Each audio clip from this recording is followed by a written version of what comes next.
In this mini lecture, we'll be talking about words and language.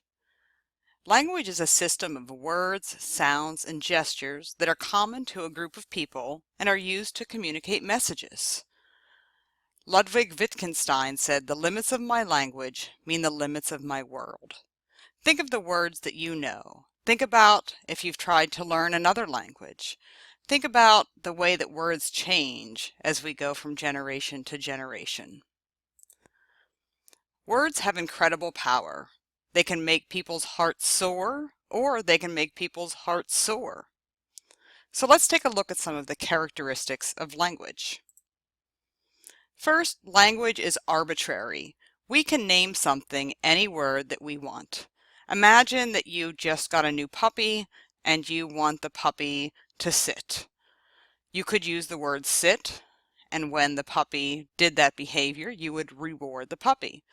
But you could just as easily choose a different word, have the puppy do the behavior, and the puppy would come to learn that word as meaning that certain behavior. Language is ambiguous. Words have multiple interpretations. A word may mean something to me and may mean something completely different to you. We also know that language is abstract. The more abstract the word, the more room for ambiguity. Think of the word for chair, perhaps a item that has 4 legs that you can sit upon, versus the word freedom and how that might mean to someone who has fought in a war versus someone who is not. We know that language is self-reflexive. We can use language to talk about language. I'm using words right now to talk about language. Language is changeable. New words are constantly being invented, and older words can fade from use or their meanings can change.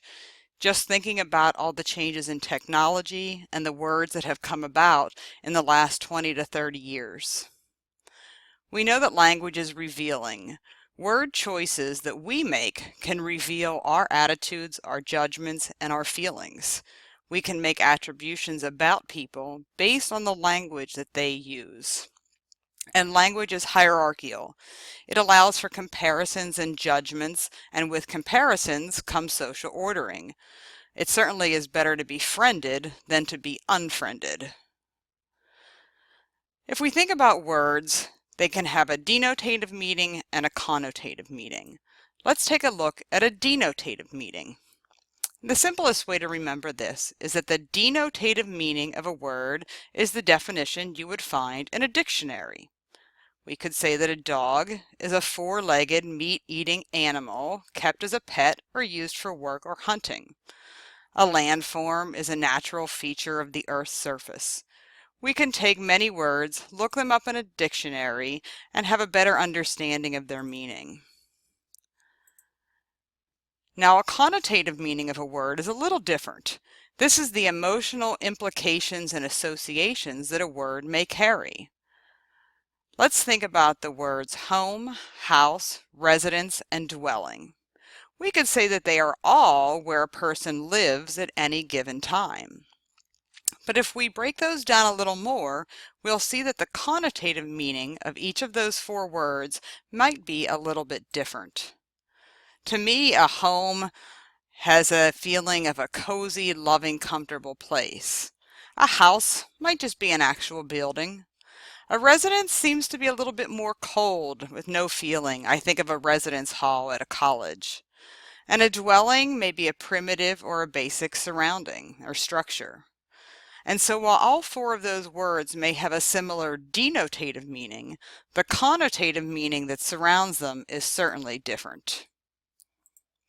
So when we are thinking about how we want to deliver our message, we need to think about choosing words according to the denotative or connotative meaning that you want to portray, and you can increase or decrease their impact by choosing certain words. Think of the phrases below. Stop your sugar cravings today with this simple step. Well, it's certainly good to stop our sugar cravings. But what if I said conquer your sugar cravings today with this simple step? The word stop versus the word conquer has a little bit different meaning. I would certainly prefer to conquer something than to just stop it. As you're preparing speeches and as you're thinking about messages that you deliver, whether it's in a public speaking situation or just with your friend or someone, you want to think about the way that words are used and the meanings that they have. I always like to think of idioms. I use this with my son, who is 15, and he often does not understand what I'm trying to say. One of my favorite sayings is, "Those in glass houses should not throw stones." Some other ones are getting a taste of your own medicine. Something's a piece of cake. Don't look a gift horse in the mouth. These idioms or sayings or expressions and their meanings have changed over time. Now, when we also think about words, and we'll certainly talk about this a little bit more with nonverbal communication, we do think about vocal qualities, and this is something that would be directly related to the way that you choose to present your speech. The tone is the inflection that can change the meaning of a word. I'm sure that many of you had had a parent or someone in authority say, "Don't use that tone with me." The rate is the speed at which you talk. Now, for most people, they talk about 120 to 150 words per minute. Oftentimes, when we're delivering a speech, our rate increases. We speak more quickly than we normally would if we were not so nervous. The pitch is how high or how low your voice is. By changing your pitch, you can change your inflection and the way that a word meaning is interpreted by someone else. Certainly with pronunciation, we want to make sure that we pronounce our words correctly. And articulation is how completely or clearly you utter a word. Think if you say morning versus mornin'.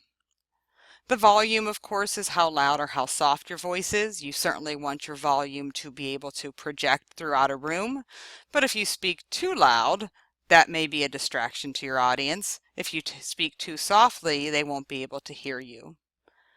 Enthusiasm helps to convey the emotion of your message, and it is a combination of your tone, your rate, your pitch. It certainly is more entertaining and easy to listen to an enthusiastic speaker than it is to listen to someone who's very monotone. And the other vocal quality to think about is pause. We are often uncomfortable with silence, and so we like to fill those moments of silence with something called verbal fillers. When we're speaking in front of a group, we might say or ah, we may say like, rather than leaving just that moment of pause for effect.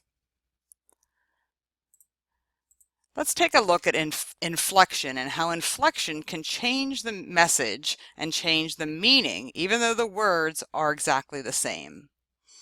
If I were to read this sentence, "I did not say he lost the keys." Well, if not you, then who said it? "I did not say he lost the keys." Well, did you write it somewhere? "I did not say he lost the keys," so someone else lost the keys. "I did not say he lost the keys." Well, did he give them away? "I did not say he lost the keys."